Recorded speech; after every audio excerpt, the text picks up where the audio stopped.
Hello and welcome to another Tabletop Games Blog Saturday review. Space, the final frontier. These are the adventures of space pirate Oliver, who is on a mission to catch bounty hunter Boba on the star Alpha Centauri. Bob knows where the tower is at all times. Meanwhile, in an underwater base, crime lord Jubba has built their shrink ray using the data chip that Boba had stolen. And so, the plot thickens. Sci-Fi edition. By Mike Callahan, Bridget Indelicato and Thomas Rochelle from Bright Eye Games. I know it's a bit of an odd introduction, but it gives you a good idea of how this storytelling game works. Now, like any game, the plot thickens needs to be played with the right group. Making up a story based on prompt cards and incorporating words other players have played while trying to keep all the threads going is definitely not for everyone. But play it with the right group of people and you're on to a real winner. I decided to try the science fiction edition of the plot thickens because this genre's tropes are more familiar to me. That's why it's no surprise that during my first game I heavily drew on Star Trek, Star Wars and The Hitchhiker's Guide to the Galaxy.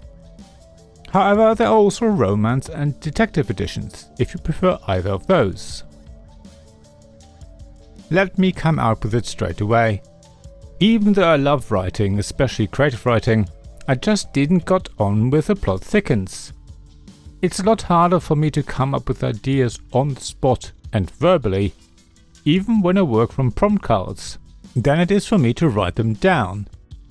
I was really surprised by that, but I felt that you have to have a certain skill for telling stories out loud that I don't seem to have. However, that doesn't mean the plot thickens is a bad game. I played it with someone who loves the stories games tell. They are very good at narrating what's happening and creating a rich tapestry of threads and tales. Even the most abstract games give them enough inspiration to come up with mad ideas that are funny and entertaining to listen to. It's these kinds of players that this game is perfect for. So when we played the plot thickens with them, they groaned at my feeble attempt to use well-known science fiction tropes and quote almost verbatim from 1980s science fiction TV series and films. Mind you, if you can't think of anything new, then falling back on what you know is fair. However, when it was their turn, they played their prompt cards with aplomb and spun a yarn that could have been the basis for the next science fiction feature film. Not only were they really getting into the game, they also drew us in as well. They showed how well the plot thickens works. They took it to the next level when in chapter 2 of the game they seamlessly incorporated words played by the other people around the table to weave the various storylines together. In their telling, our characters met each other, helped each other and generally behaved as you would imagine them to behave in a science fiction setting. It was truly infectious. Not wanting to be outdone, everyone else tried to follow suit. We were becoming inspired and started to put our self-consciousness aside. The story was becoming more and more complex. New locations and items entered the stage and created new twists and turns, culminating in chapter 3, which became a little chaotic, but still a lot of fun. So yes, if you have enough people with the right attitude in the group, the plot thickens is a lot of fun. The creativity we all have in us comes out, even if it can sometimes feel a little awkward. I reckon losing our inhibitions is what the game tries to encourage, and it does happen when you're with the right people. Apart from the way the game encourages storytelling, what I love even more about it is that there is no winner. The game ends after a pre-agreed number of rounds, which a game calls chapters. Everyone plays as many of their cards as they want and then passes to the next person. They can then draw up to 5 cards again when it's their turn. There is enough variety and the words are well known for the genre that it shouldn't be too hard to make up a story.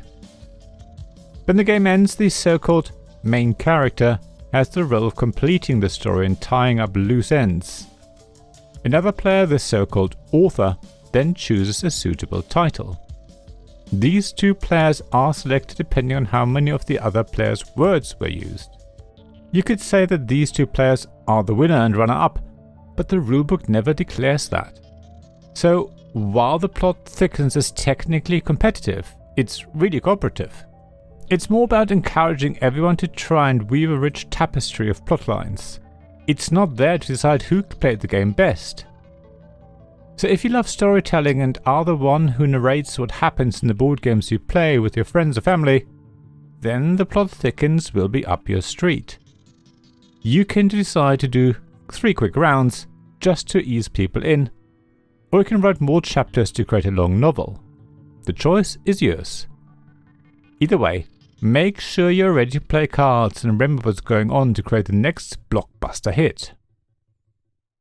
Thank you for listening to this Tabletop Games Blog Saturday Review podcast. Please check the description below for links mentioned in this episode, as well as to the written version of this article on the blog.